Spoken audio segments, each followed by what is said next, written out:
అధికారుల చుట్టూ ఎమ్మెల్యే చుట్టూ తిరిగినా జిల్లా కేంద్రంలో ఉన్న జయశంకర్ పార్క్ సమస్యలు పరిష్కారం కావడం లేదని జయశంకర్ పార్క్ వాకర్స్ అసోసియేషన్ సభ్యులు ఆరోపించారు. శనివారం ఉదయం జయశంకర్ పార్క్ వాకర్స్ అసోసియేషన్ సభ్యులతో కలిసి మాజీ కౌన్సిలర్ ముంజంపల్లి మురళీధర్ పార్కును పరిశీలించారు.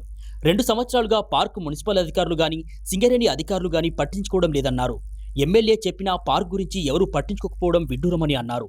ఇప్పటికైనా అధికారులు పట్టించుకొని పార్కులో ఉన్నటువంటి సమస్యల్ని పరిష్కరించాలన్నారు. ఈ కార్యక్రమంలో వాకర్స్ అసోసియేషన్ సభ్యులు తదితరులు పాల్గొన్నారు. జయశంకర్ జిల్లా సెంటర్లో ఉన్న జయశంకర్ పార్కు భూపాలపల్లి అంటే అందరి ప్రజలకు అనుకూలమైనటువంటి ప్రదేశం ఇది. జయశంకర్ జిల్లా జయశంకర్ పార్కు దీనిలో ఉన్న సమస్యల్ని కూడా ఎమ్మెల్యే గారు కమిషనర్ గారు కూడా చెప్పడం జరిగింది. ఎమ్మెల్యే గారు మొన్న విజిట్ చేశారు. అన్నిటి విషయంలో ఎస్టిమేషన్ వేసి మన పనులు తొందరగా చేస్తాను. ఇంకా దాన్ని కూడా 30వ తారీఖు నాడు కూడా ఎమ్మెల్యే గారు మళ్ళీ విజిట్ చేస్తాడు. దానికి ఇంకా స్పందన లేదు. మేము అంటే కార్మికులు కానీ ఈ ఉన్న ప్రజలు కానీ ఎవరైనా రోజు డైలీ ఓ 200 మంది మార్నింగ్ వాకింగ్ చేస్తున్నాం. సాయంత్రం ఒక 300 మంది పిల్లలతో వస్తారు. ఈ అందరికీ నిత్య అవసరం ఏంటంటే ఈ ఓపెన్ జిమ్ అన్ని పరికరాలు ఖరాబ్ అయినాయి. అది ఒక దాని వల్ల మరమ్మతుల విషయంలో కూడా మేము ఎమ్మెల్యే గారికి చెప్పడం జరిగింది.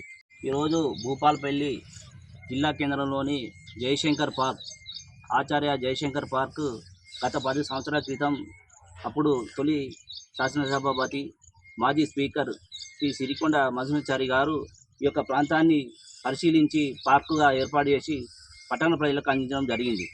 అందులో భాగంగా కొన్ని రోజులు సింగరేణి వారు మెయింటెనెన్స్ చూశారు. గత సంవత్సరం 2 సంవత్సరాల నుంచి ఈ పార్కును పట్టించుకున్న పాపాన లేరు. ఇటు సింగరేణి అధికారులు ఇటు మున్సిపల్ అధికారులు ఎవ్వరు దీన్ని పట్టించుకునే పాపాన లేదు. ఓన్లీ వాకర్సే వాళ్ళు అప్పుడప్పుడు వచ్చి రోజు వచ్చి చూసి వాళ్ళ సమస్యలు చెప్తే అంటే కూడా ఎవరు పట్టించుకునే పరిస్థితి లేదు.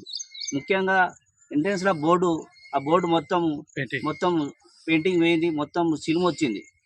మళ్ళా లోపల గడ్డి కూడా ఇంత ఎత్తు పెరిగి దాంట్లో పాములు మొత్తం చెత్త చెదారం బాగా జామ అయింది.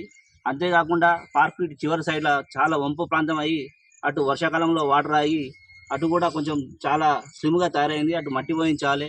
అంతేకాకుండా ఈ యొక్క పార్కులో లోపల ఎక్సర్సైజ్ చేసే పరికరాలు మొత్తం పూర్తిగా ఖరాబ్ అయ్యి ఆ కింద ఫ్లోరింగ్ కూడా ఖరాబ్ అయిన పరిస్థితి ఏర్పడింది. ఇప్పటికైనా మున్సిపల్ అధికారులు సింగరేణి అధికారులు దీన్ని విజిట్ చేసి ఈ యొక్క పార్కును అభివృద్ధి చేయాల్సిందిగా వాకర్స్ అసోసియేషన్ తరఫున కాలనీ ప్రజల తరఫున విజ్ఞప్తి చేస్తున్నాం.